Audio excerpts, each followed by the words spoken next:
serve you some tea, my dear. Thank you, my dear. Whee! Thank you. You're welcome. What kind of tea do we have today? It's like a cherry something tea. Cherry something. Yeah. I like Smells cherry. like cherries. Ooh. Oh shit. I spilled it. Oh. Cheers. Cheers! Welcome to Tea time. with Andrea and Julia. Yeah. Yes. Today we're here at a beautiful mountain with a very nice view, enjoying the sunset, which is really beautiful. Yes. No? Above Barcelona. Beautiful. I love the spot. Cheers. Did you drink Cheers already? again. No. I think it's too hot. It is too hot. I think we should open up the... Okay, that's good. Just don't spill it on the mic, No. please. I'll have it here on this hand, okay? All right. Oh, shit, I'm sitting on my phone. So, it's been a turbulent summer. Yes. To Summer say the is least. almost over. It's over. Kind of, yeah. Yeah. I still sleep sometimes with the open window, but Yeah, but I mean, it was equinox already, so okay. yeah. So it's officially autumn. Last time we did a tea time, we were not so well. No, we were doing... Yeah, I was really down, going through a really rough time. So I was also going through a really rough time. it's a dog. Several dogs. So, how are you feeling now compared to the summer?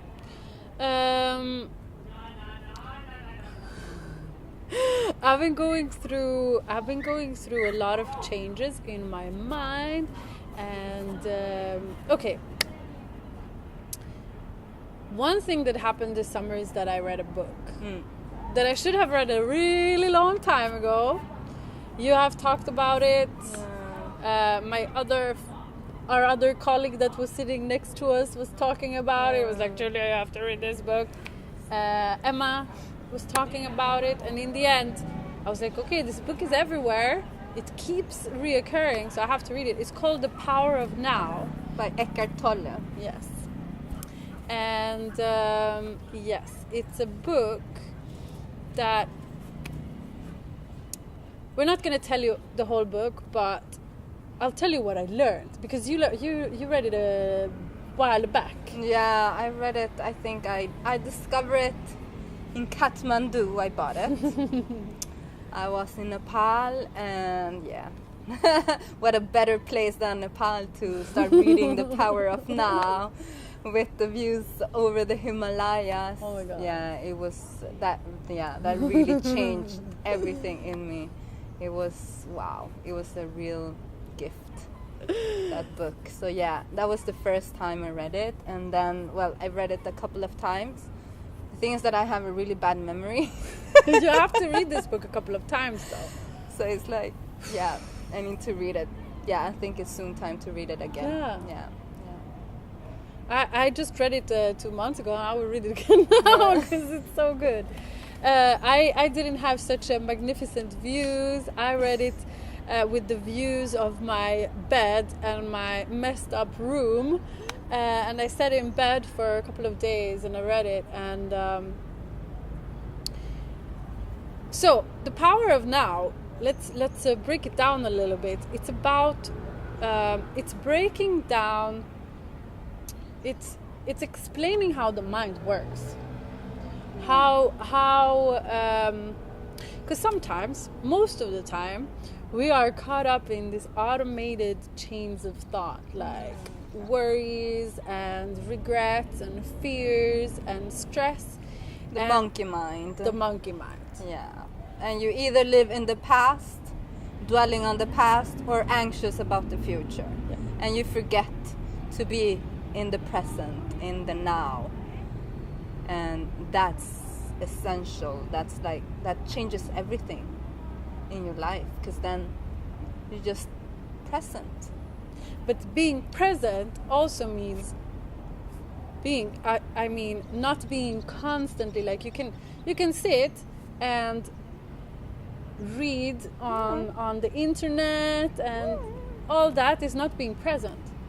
Being on your phone is not being present. So in our life, it's very few times that we're actually present, and it actually takes some effort.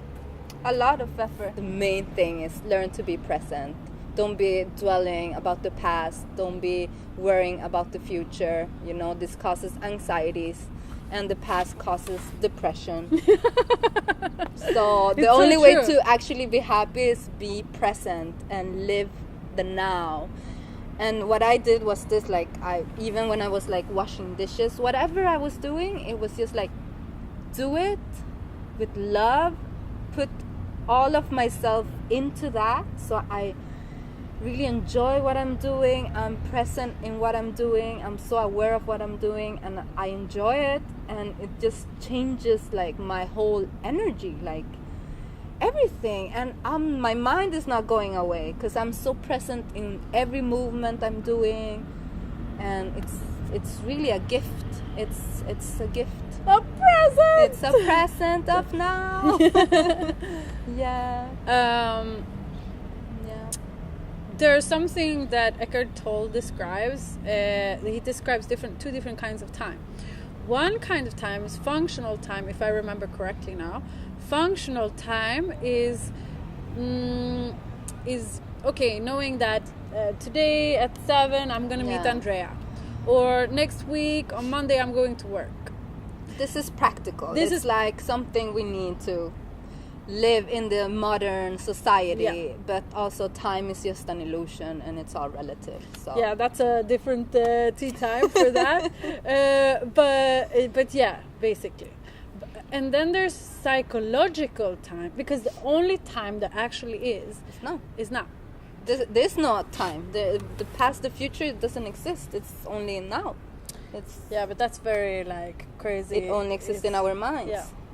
That's very, very hard to grasp that.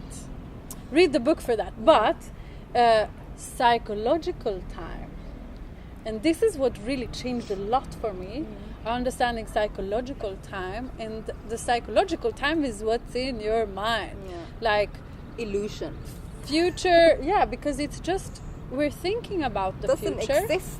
And we're thinking about the past, and it's already past, and we only live now. For me, what really helps also is like when I'm feeling bad, I'm feeling stressed, I'm feeling anxious, depressed, or because I get a lot of anxieties. What I say is just like, Andrea, okay, hold on. Right now, at this moment, is everything okay? Usually. Am I okay? Am I safe? Is something wrong going on right now? Like something, like that actually is happening. Is something happening? Am I being attacked? Am I being harmed? Am I being like hurt? Am I like, is something really happening? Or is it just in my head? And most of the times, well, I'm good, like everything's okay. I have food, I have a home, I have friends, I have family, I have a lot of love. Everything is actually okay. Right now, at this moment, everything is okay. It's so okay. And that just calms me down, because it's, okay. Right now, it's all okay. It's all good. There's nothing to worry about. Then if something's gonna happen in the future, well, then I'm gonna have to deal with it when it comes.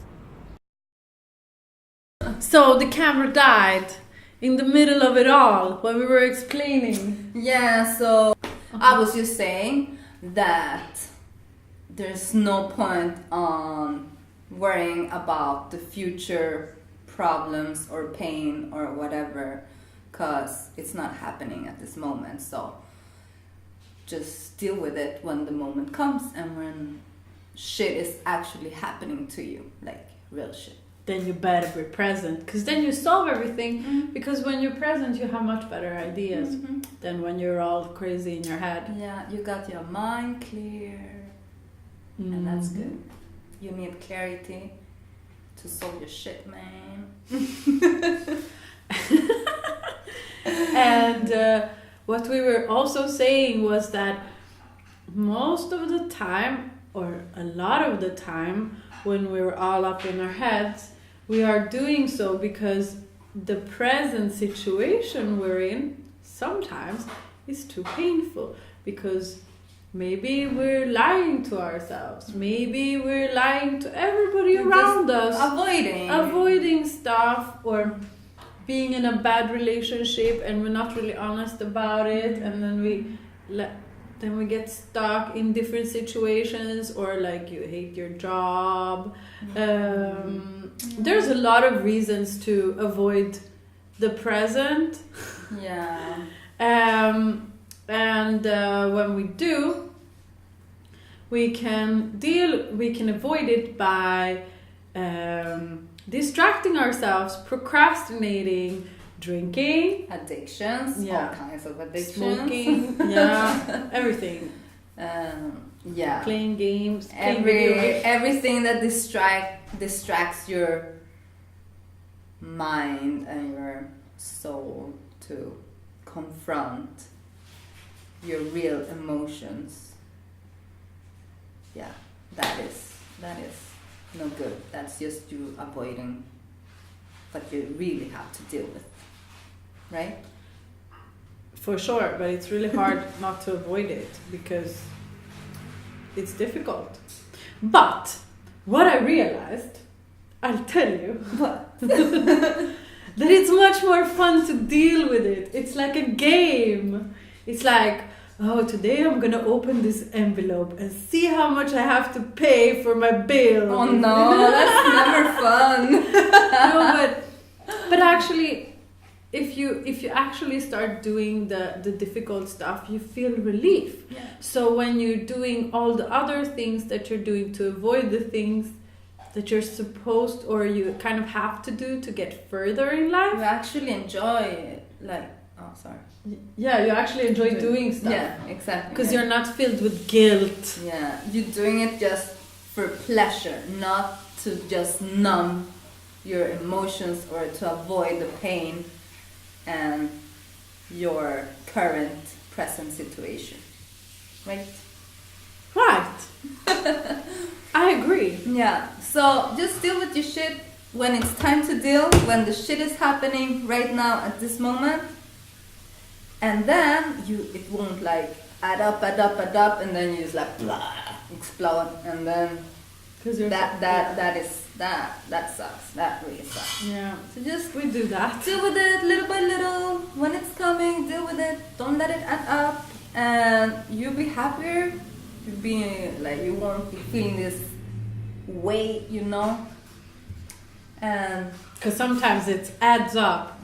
And then it can lead to consequences and nervous breakdown that I had after we shot the last tea time. I had a nervous breakdown. Yes, and really crazy anxiety attacks. Yeah, but then I started dealing with it, and I'm not done yet. I have a lot to deal with. Yeah. But this is like a never-ending story. Like this is like it's never gonna end. Like we will always. This have is things to always deal with. Gonna be like this is life, and this is our spiritual or whatever personal journey. It's like endless, and there's always gonna be things you have to work on and evolve and change, and shit's gonna happen always. You can't avoid that shit. Am I saying shit too much? Yes, you're saying shit too much. But we don't have any sponsors, so I don't give a shit. Okay. Alright. Yeah, so that was our note. Do we need to add something else? I don't know. I think that's it. That's it. Yeah. Let's get back to the present. Yeah. Very well said. Yeah. Psychological time. Yeah, really cool thing. When as soon as I became aware of it, I started noticing my thoughts and suddenly I was like, psychological time alert. I'm in the future now. I'm in the present. No, I'm not in the present. Yeah. So yeah, avoiding pain is usually what we spend our days with. Yeah. Or reliving it many times. Reliving. Yes. Past situations Yeah. that traumatized us. That also happens a lot. So our mind just goes on that. And then actually the question is, who's hurting you? Is it a past situation or are you hurting yourself? It's just you yourself, because Yeah. the situation is gone. It's like doesn't exist no more. So it's just like us hurting ourselves, like dwelling on the past, reliving traumas, or just worrying about the future and suffering because we don't know what's gonna happen or whatever, so it's all here in our monkey minds. Yeah. So yeah, it's just so beautiful.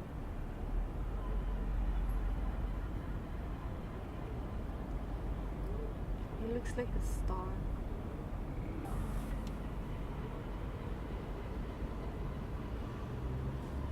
look, sun is going down.